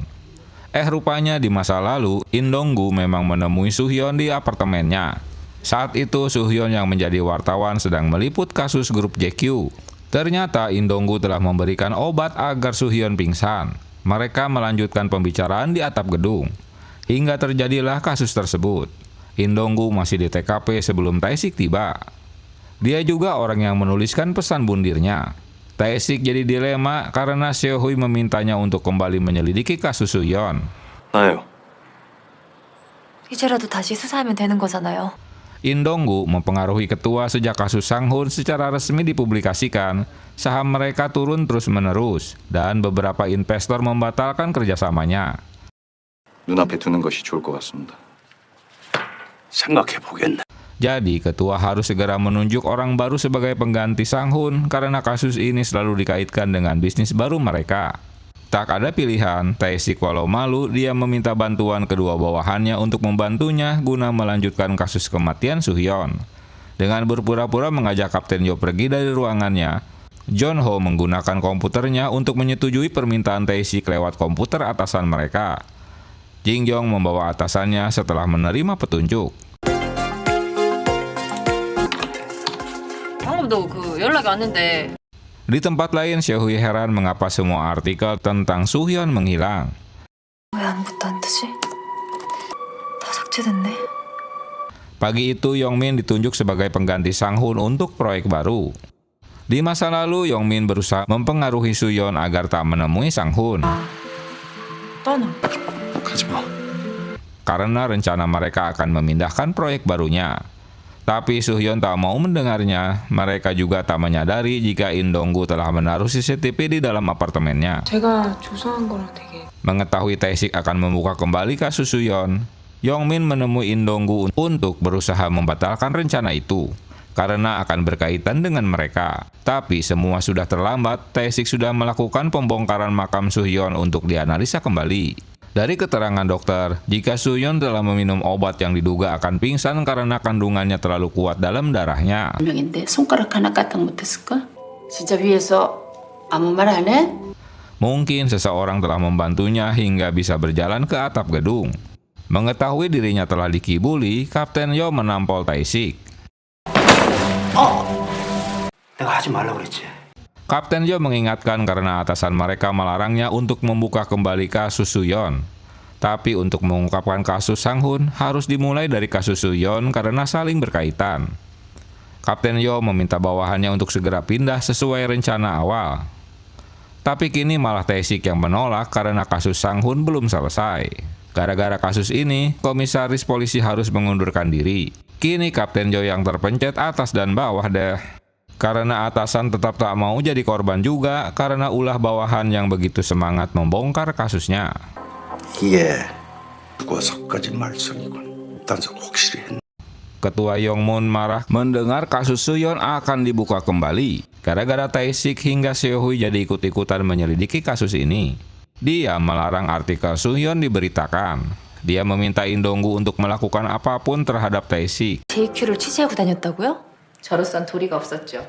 Seo-hui menemui pimpinan media Baren. Dia memberikan alasan jika semua saingannya ingin mengetahui apa ada hubungannya antara Suyeon dan media Baren. Itu sebabnya dia menghapus artikel itu karena berusaha menjatuhkan Baren, terutama setelah bola mata dikirimkan ke kantor mereka.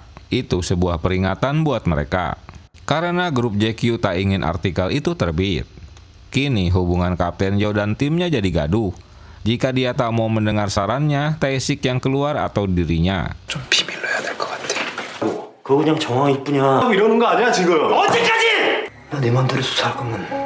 Setelah mengetahui siapa yang menyuruh Baren menghapus artikelnya, kini Seo-hui menemui Yongmin. Yongmin menjelaskan gara-gara wartawan Suyeon hingga Sang-hun ikut-ikutan menolak proyek baru mereka. Tapi dia tak tahu apa isi artikel tersebut. 진영민, 임동구. Setelah membaca riwayat panggilan telepon, Tae-sik menyimpulkan jika Suyeon kenal dengan Indonggu dan Yongmin. Mereka berbicara di hari kematiannya. Tae-sik memberitahukan Seo-hui jika Suyeon memang dibunuh, sambil menunjukkan daftar riwayat panggilan teleponnya. 압력을 좀 놓고 있나 본데. Di masa lalu, Sang-hun marah pada Yongmin karena berencana akan membuka cabang di Songju. Padahal Suyeon sudah memperingatkannya, tapi Yongmin tak peduli. Dia bahkan telah memberitahukan ketua tentang orang-orang yang menentang dengan proyek baru tersebut. Setelah menemui teman Suyeon, mereka melanjutkan ke stasiun kereta untuk mengecek rekaman CCTV di sana. 이번 며칠인가 Ternyata Sang-hun dan Suyeon bertemu untuk membicarakan sesuatu. 보관함 쪽에 있는데. 아 그게 지금 여기. 어떻게 해요? Pa Hong bertemu dengan Yongmin. Pa Hong mengajak Yongmin untuk bekerja sama guna menghadapi Indonggu. Dia yang telah membunuh Pak Kim dan Suyeon pasti akan berani juga untuk membunuh Sang-hun. Demi mengikuti petunjuk ketua. 너무 크게 벌렸어. Karena tak mau mendengar saran Kapten Yo, akhirnya dia memerintahkan Propos untuk menyita dokumen dan komputer mereka. 야 뭐야? 절대 걱정하세요. 의원님 절대.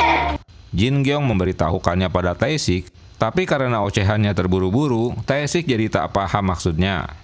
Menurut keterangan pegawai stasiun bahwa pemberian Sang-hun telah disumbangkan ke perpustakaan, dia melanjutkan ke perpustakaan dan mendapatkan buku tebal yang masih tersimpan. Saat memeriksanya, ternyata menemukan USB yang diselipkan di buku tersebut. 있는지는 알고 그러는 겁니까? 뭡니까?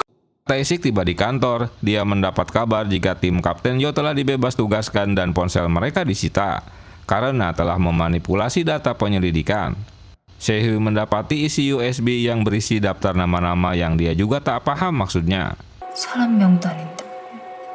강원도 Laptopnya telah diretas oleh orang suruhan Indonggu, sehingga langsung terdeteksi dan laptopnya tiba-tiba rusak terkena virus.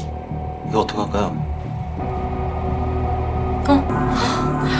Indonggu menguntit Seo-hui. Dia tak bisa menghubungi Tae-sik karena ponselnya disita. Di belakang mereka, Yongmin juga menguntit Indonggu. Dalam perjalanan, di perempatan jalan mobil Seo-hui ditabrak seseorang.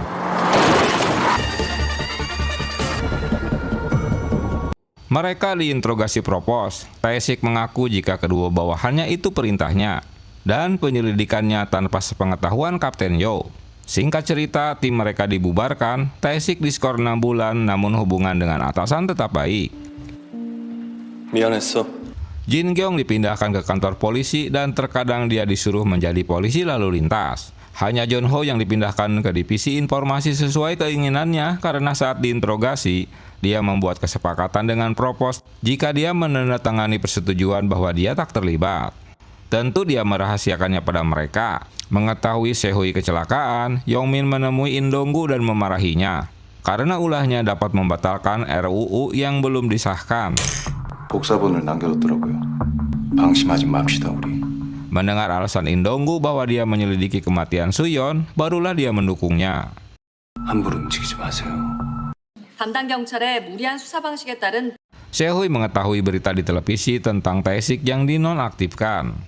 Saat mereka bertemu, Sehui menceritakan tentang USB yang ditemukan dan daftar nama-nama orang yang terdapat di USB tersebut.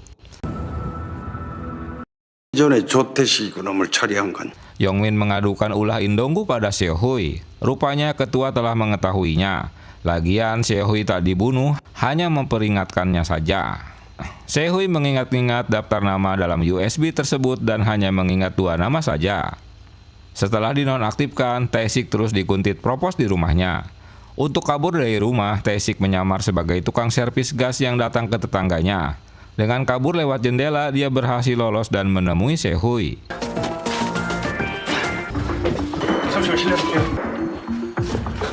Mereka mendatangi daftar nama yang masih diingatnya dan berhasil mendapatkan satu petunjuk dari warga. 이 여자 아시나요? 드세요? 이 근처에서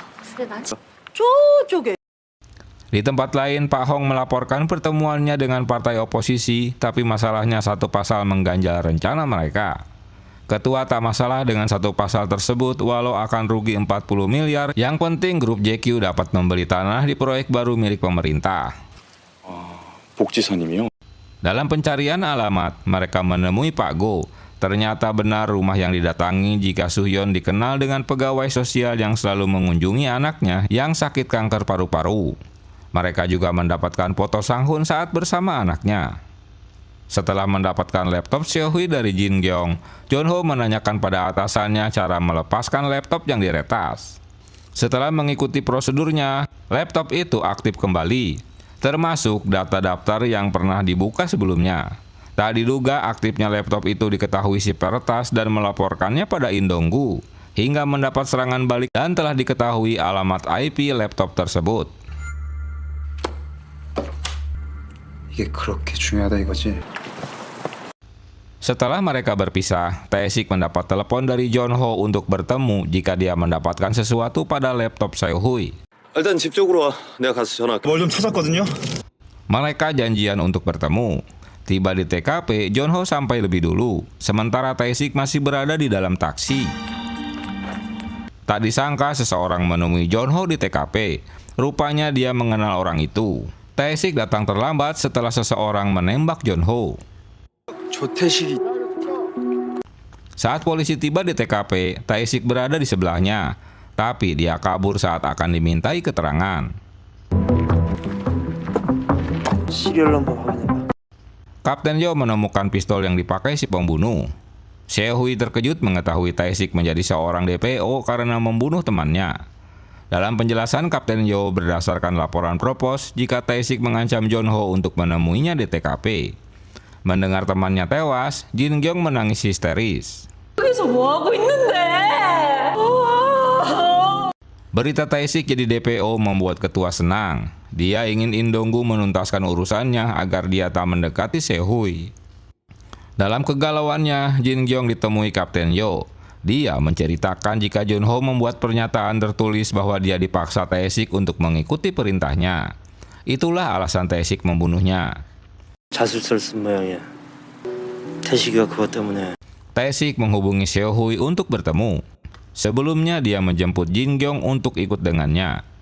Di suatu tempat tak menyangka Jin Gyong akan bertemu dengan Tae-sik. Tae-sik memberitahukan jika dia juga tak tahu apa yang terjadi. Saat tiba di TKP, Jeon Ho telah sekarat. Anehnya kedua Propos itu tiba-tiba muncul. Pasti ada orang yang memanggil kedua Propos itu. Dan seseorang sengaja menaruh pistol miliknya. Menurut Tae-sik, pistolnya juga sudah dikembalikan setelah sidang disiplin selesai. 거기에다가 갖다 놨다는 말씀이세요? Tae-sik menjelaskan bahwa dia akan bertemu Jeonho atas permintaannya karena dia mendapatkan sesuatu. 찾았나 봐. Mereka jadi jelas karena Jin Gyong mengaku telah membawa laptop Seo-hui ke rumahnya untuk diperbaiki. Jin Gyong jadi merasa bersalah karena datang ke rumahnya. Untuk meredam ulah Seo-hui, ketua membukakan rekening tabungan atas namanya. Dia boleh memakai sesukanya. 이제 할 일이 더 많아질 거야. 이제 편한 대로 쓰려무나. Karena setelah proyek berjalan, dia akan banyak pekerjaan. Suasana jadi tak mengenakan karena Seo-hui menuduh ayah mertuanya telah melupakan Sang-hun dan menuduh ketua yang telah mengganti tim penyelidik dan menghentikan kasus kematian Soo-hyun. Tentulah pertanyaan ini dibantah ketua. Ketua tahu jika Tae-sik yang telah mempengaruhinya. 용사라는 사람한테 너무 물들. Tae-sik menyelinap ke kantor polisi untuk mencari data apa yang sebenarnya ditemukan Jeonho. Dalam pengambilan pistol di kantor, Kapten Yo dan Tae-sik belum mengembalikannya kembali ke tempat penyimpanan. 양심의 가책이라도 느끼시는 거예요? 내가 언제까지? Di tempat lain, tak diduga Kapten Yo marah pada In Dong-gu karena dipaksa untuk melakukan perintahnya. Ternyata Kapten Yo lah orang yang telah membunuh Jeonho dan kini Tae-sik sebagai target terakhir. 시작을 하셨으니 직접 본인이 어떤 인간인지 Sebelumnya, Kapten Yo memang orang yang menemui Jeonho. Dengan alasan Tae-sik menghubunginya untuk menemui Jeonho guna mengambil USB yang didapatnya. 내가 전해줄게. Jeonho heran karena dia tak pernah menyebutkan tentang USB pada Tae-sik. Kini dia tahu jika Kapten Yo yang telah menghalangi penyelidikan mereka bahkan menghapus rekaman CCTV di TKP. 조 형사님한테 연락받고 온 거. 그리고 CCTV 그거. Karena USB itulah jadi pemicu pertengkaran mereka karena Jeonho tak mau memberikannya hingga dengan tega Kapten Yo menembaknya.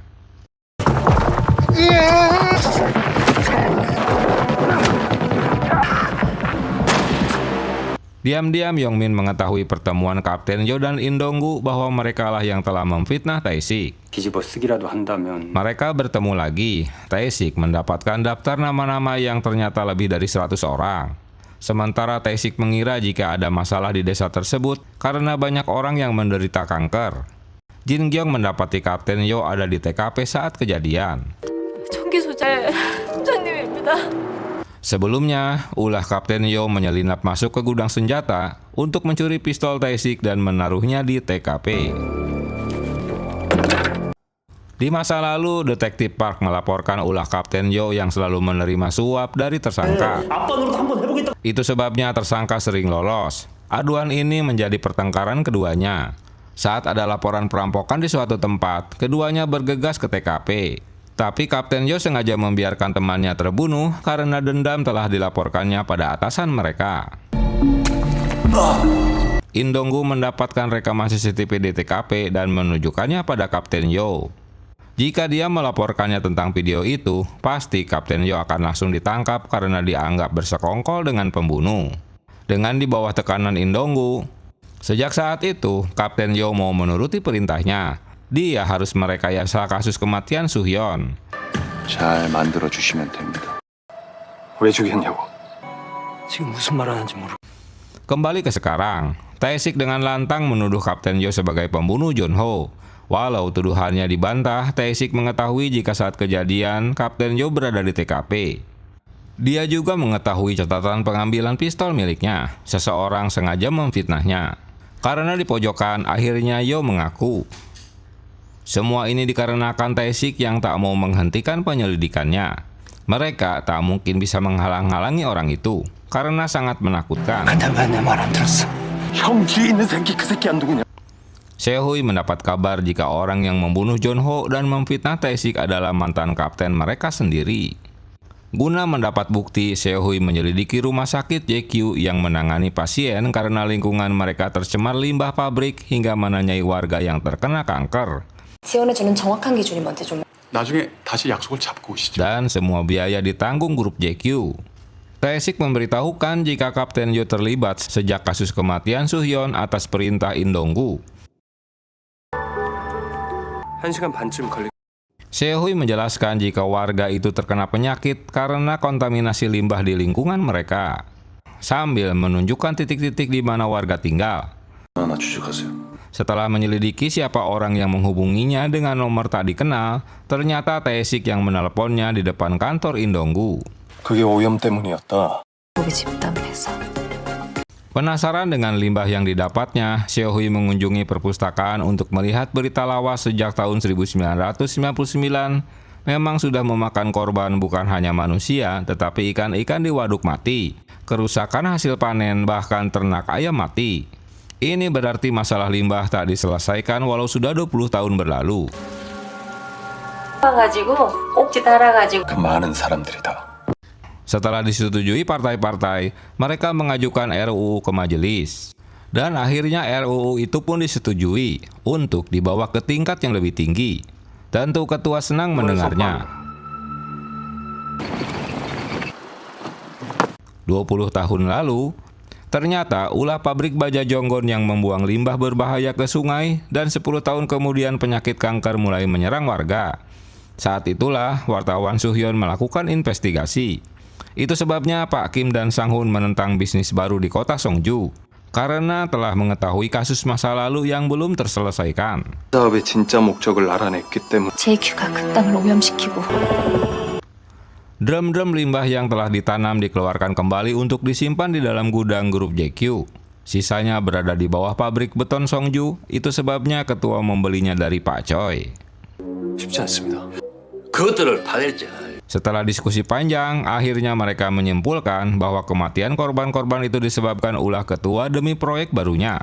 정건 제출. Kapten Yo dan tim berusaha menangkap Tae-sik, tapi dia segera kabur mengetahui ada yang mencurigakan. Karena sudah terlanjur diketahui mobilnya, maka mereka pun menguntitnya. 조태식 형사 어디 있습니까? 어디가 있을 만한 데를 좀 찾다가. Tae-sik menyuruh Seo-hui untuk memancing mereka agar mengejarnya, sementara dirinya akan bebas kabur dari tempat tersebut. Seo-hui beralasan datang ke rumah kosong itu untuk mencari suaminya karena sejak polisi mencari Tae-sik tak ada lagi yang peduli dengan menghilang suaminya. Kapten Yo tahu jika Seo-hui ngibul karena dia memakai mobil Tae-sik. Seo-hui kembali memojokkan ayah mertuanya dengan menuduh pabriknya mengubur limbah berbahaya di dalam tanah di area warga sejak 20 tahun lalu. Yang menyebabkan warga sakit. Itu sebabnya ketua ingin membeli tanah itu dan membayar kompensasi warga di rumah sakit. Ketua juga yang menyuruh Indonggu untuk membunuh semuanya. Setelah Seo-hui memberitahukan jika dia sering menerima pesan dari pelaku penculikan Sang Hun, raut wajah ketua seperti terkejut yang menyebabkan si Seo-hui jadi ragu apa benar mertuanya baru mengetahui cerita ini. 저한테 보내신 그 메시지요. 그게 무슨 소리야? 그러니까 놀라셨어. Kedatangan Seo-hui membuat ketua memarahi Yongmin karena dia tak becus mengurusnya. Ketua juga heran siapa orang yang mengirimkan pesan pada Seo-hui setiap ada potongan tubuh Sang Hun yang dipublikasikan. 대체 어느 놈이 무슨 목적으로 이러는 거야? Mengetahui mobil Yongmin lewat, Seo-hui menguntitnya. 왜 만나는 거지? 같이 하시죠. Keluar dari motel, Tae-sik langsung dikejar polisi. Namun dia tertangkap dan diinterogasi Kapten Yo. 야 조태식이. 네, 강 형사님. Jin Gyong memberitahukan Seo-hui bahwa Tae-sik tertangkap. Kapten Yo terkejut saat istrinya memberitahukan jika Jin Gyong mengambil baju dan sepatu milik suaminya di rumah. 왜? 위치 추적이라도 하라고 이 새끼야! Hasil analisa baru saja didapat dari Bu Dokter. Setelah berhasil menangkap dan memenjarakan Tae-sik, Kapten Yo tak mau berurusan lagi dengan Indonggu. Dia sudah banyak membantu dengan tutup mulut atas kematian beberapa korban.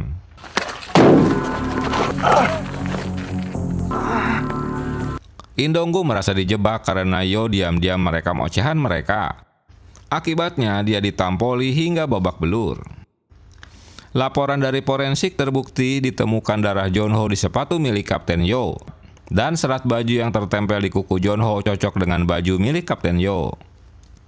Kini mereka dapat menangkap Kapten Yo, tapi rencana ini ditolak Tae-sik karena Indonggu akan mengetahui dan segera kabur ke luar negeri. Tae-sik menemui Kapten Yo dan memberitahukan tentang laporan forensik jika dia telah terpojok, dan menyuruhnya untuk menyerahkan diri dan membantu untuk menangkap Indonggu. Dalam penangkapannya, Indonggu dapat mengalahkan mereka. 자수하고 인동구 잡는데 협조하라고.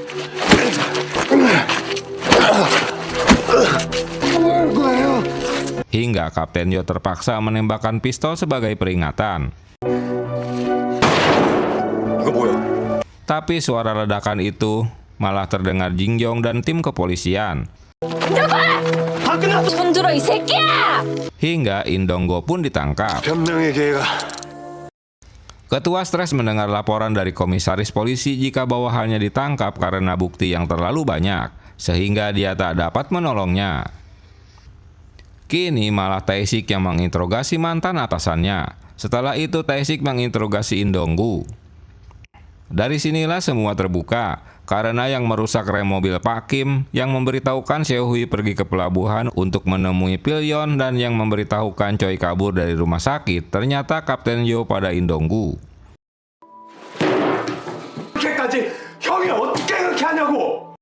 Keterangan ini membuat Tae-sik kesal. Seo-hui terkejut karena panggilan nomor tak dikenal itu mengaku suaminya, dan tiba-tiba suaranya berganti dengan orang lain. 넌 괜찮아? 아픈 데는 없고? 상은아 어디야? 김서희 씨. Di tempat interogasi, Indonggu tetap tak mengaku jika dia menculik Sang-hun. 내가 데려간 게 아니니. Di dalam hotel Prodeo, Indonggu teringat di saat dia berani berkorban saat ketua mendapat serangan dari pendemo.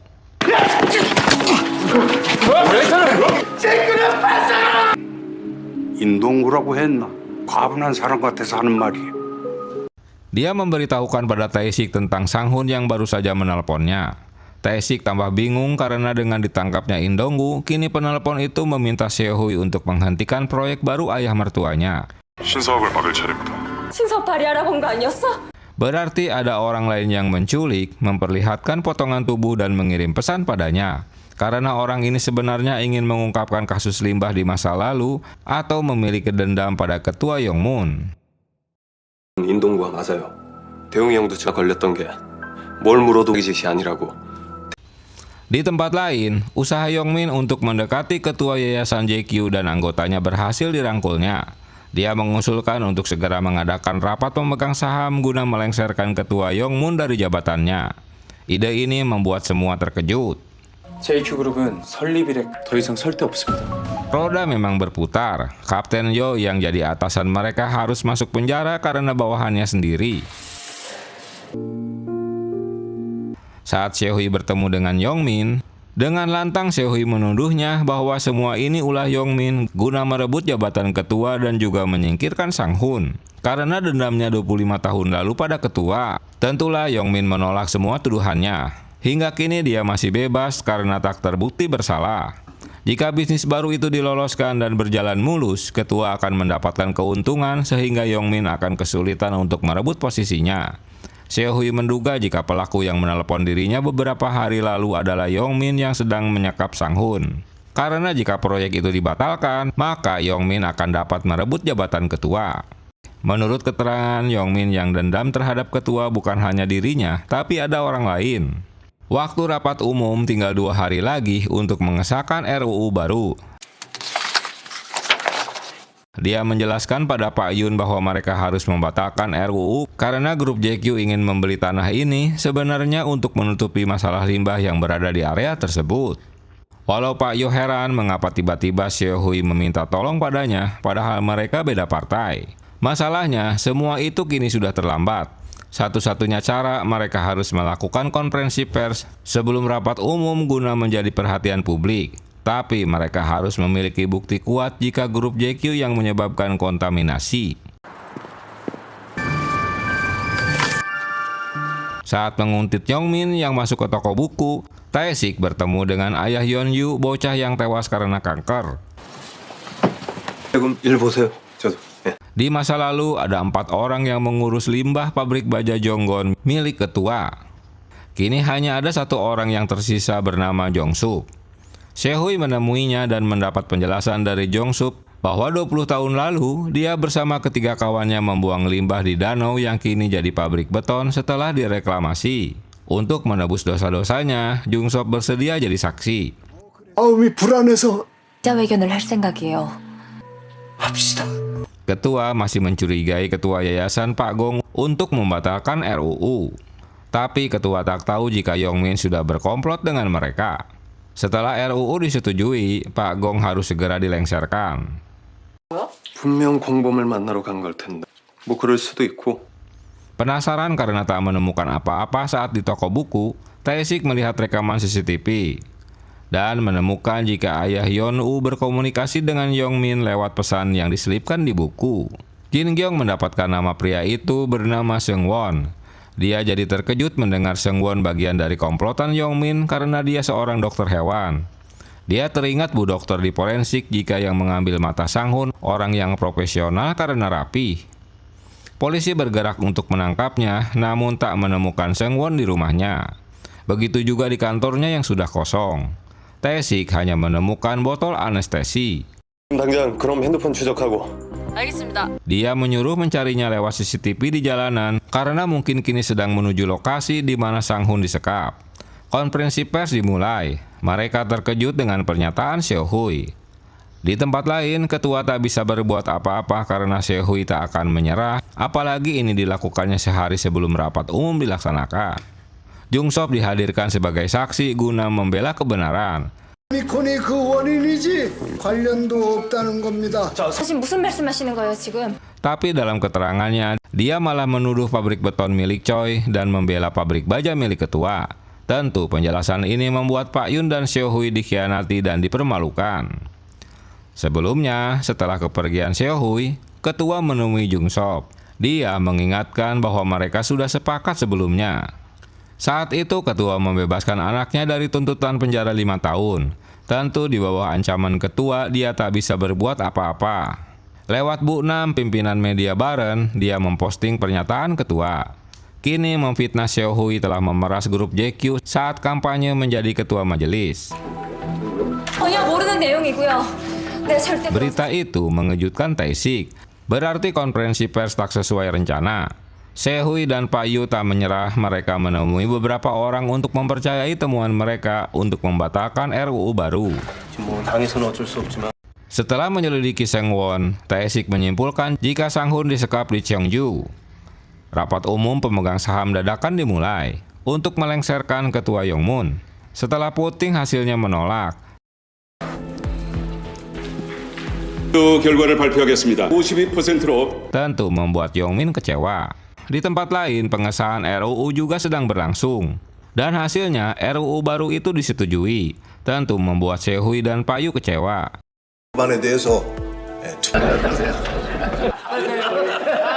Sebelumnya, ketua menemui Pak Go dan menunjukkan bukti pertemuan mereka.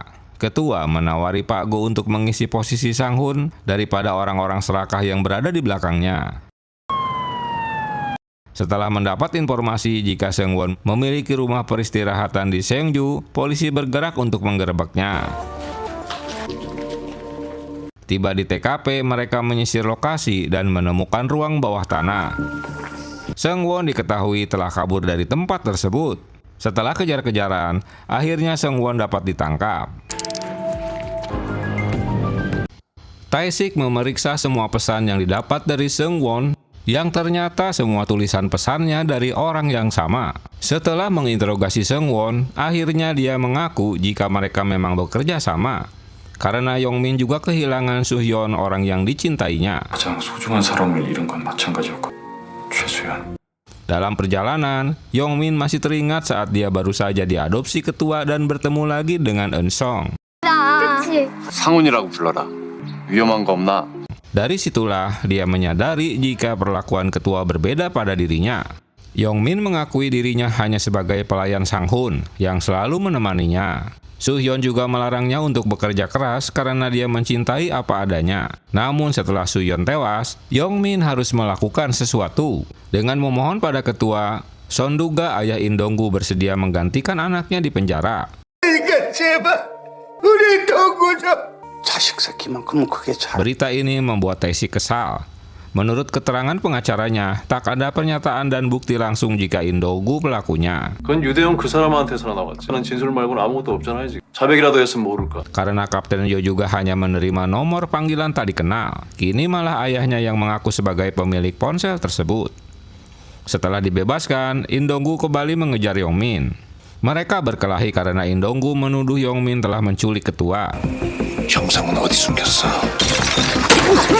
Karena tak mengaku, dia tak segan-segan menusuk Yongmin dengan pecahan botol, tapi sayang Yongmin berhasil kabur. 지켰다는 증거 혹시 뭐 아는 거 없어? 밝히는 게 아니란 말이야! Seo-hui membaca perjanjian ayahnya dengan ketua. Kala itu Pak Kim yang mengajak ketua untuk berinvestasi pabrik baja di kota Sonju. Sejak adanya pabrik itu, partai Pak Kim bisa menjadi penguasa menggantikan partai oposisi, tapi kini ketua kesal karena rencananya malah ditentang Pak Kim.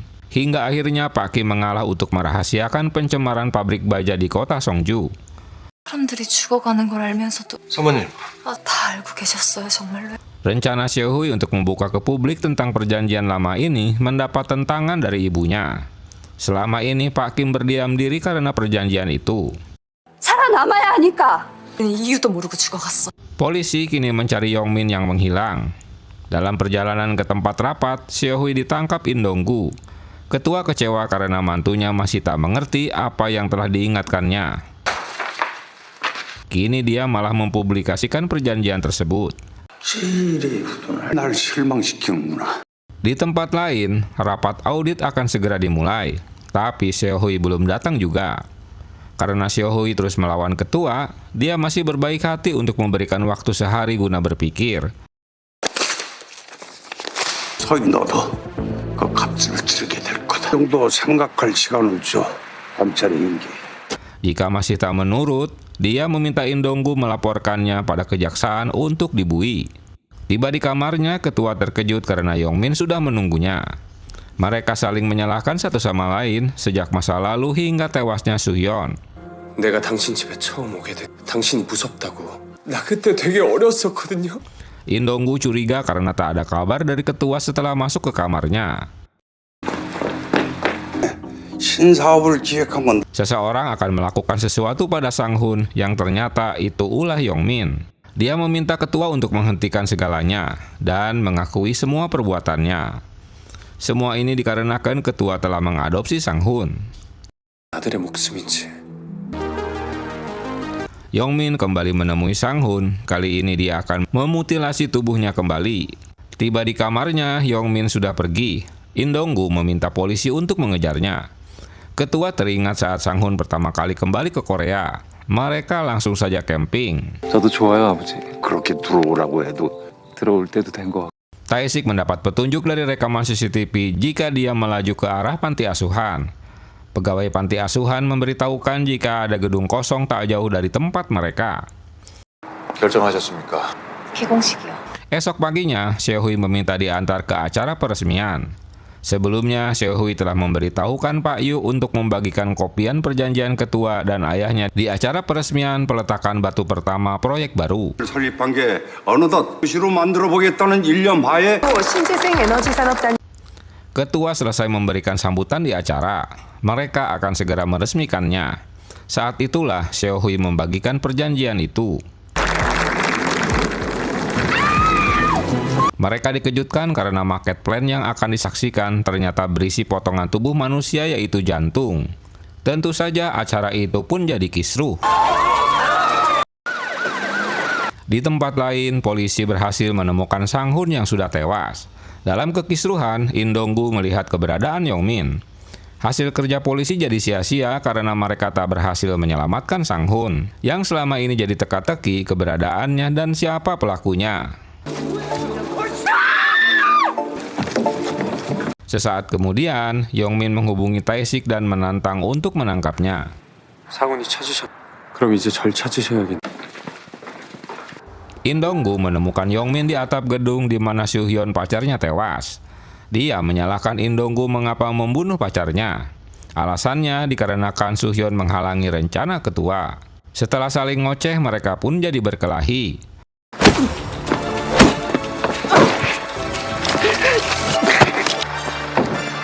Tak menduga, Yongmin membawa pisau dan berusaha menikam Indonggu. Tapi dia dapat merebut pisaunya. Indonggu tak mau membunuh Yongmin karena dia harus masuk penjara. Di saat Indonggu lengah, si Yongmin malah menusukkan pisau itu pada perutnya sendiri di mana Indonggu masih memegangnya. Saat itulah polisi datang yang tentu saja akan mengira jika In Dong-gu membunuhnya. 이거 정상훈 씨 옷에서 나왔어. 서희 너와 아버지 곁에서 보내고 싶었기 때문에. Seo-hui menerima surat yang pernah ditulis Sang-hun untuknya.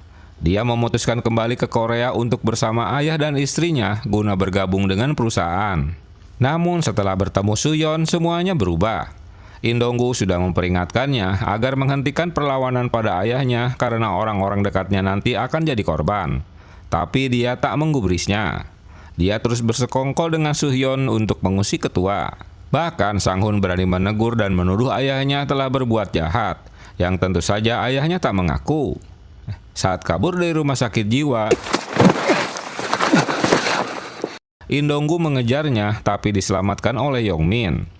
Setelah itu Sang-hun mengingatkan Yong-min jika ayahnya pasti akan memperalat istrinya dengan kematian mertuanya untuk meloloskan rencana undang-undang tersebut.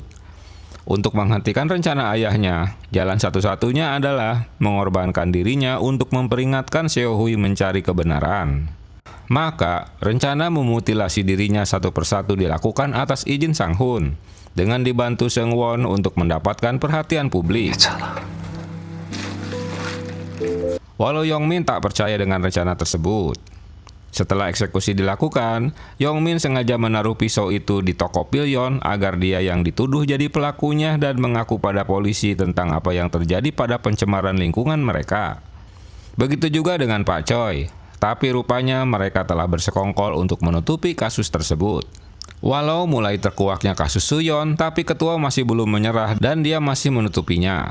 하나뿐이었어.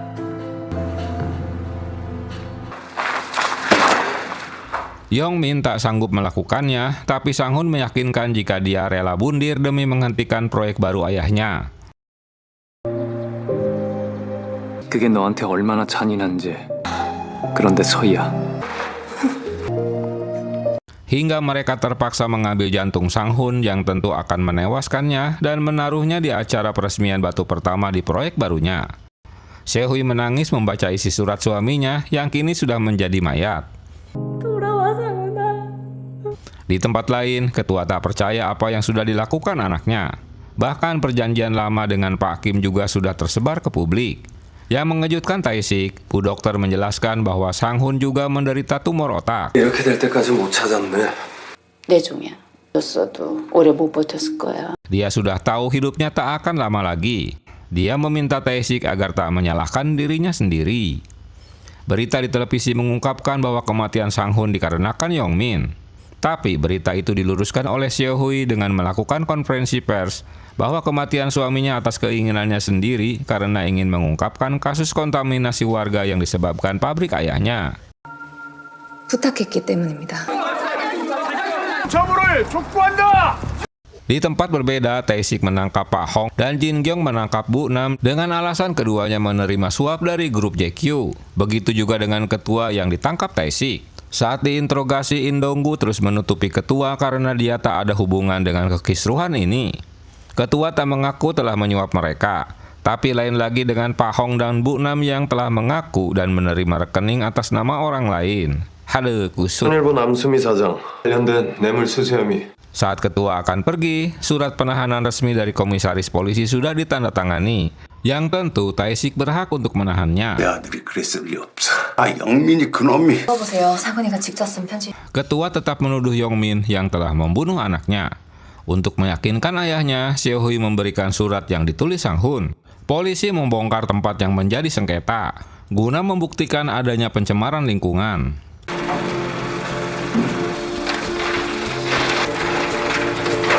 Tae-sik memberikan konferensi pers untuk meluruskan tuduhan pada Yong-min bahwa kasus ini dikarenakan Sang-hun sendiri yang memintanya. Bahkan mereka memiliki bukti videonya. Sementara pemeriksaan masih dilakukan pada orang-orang terkait. Karena kasus mereka sudah selesai, sebelum kembali ke kantor polisi di Seoul, mereka mengunjungi makam Jun-ho. Tentu kembalinya mereka ke Seoul mengecewakan Seo-hui. 이제 서울로 복귀하려고요. Cerita ditutup Tae-sik menemui ibunya. 걸렸네. 많이 힘들었지 너도.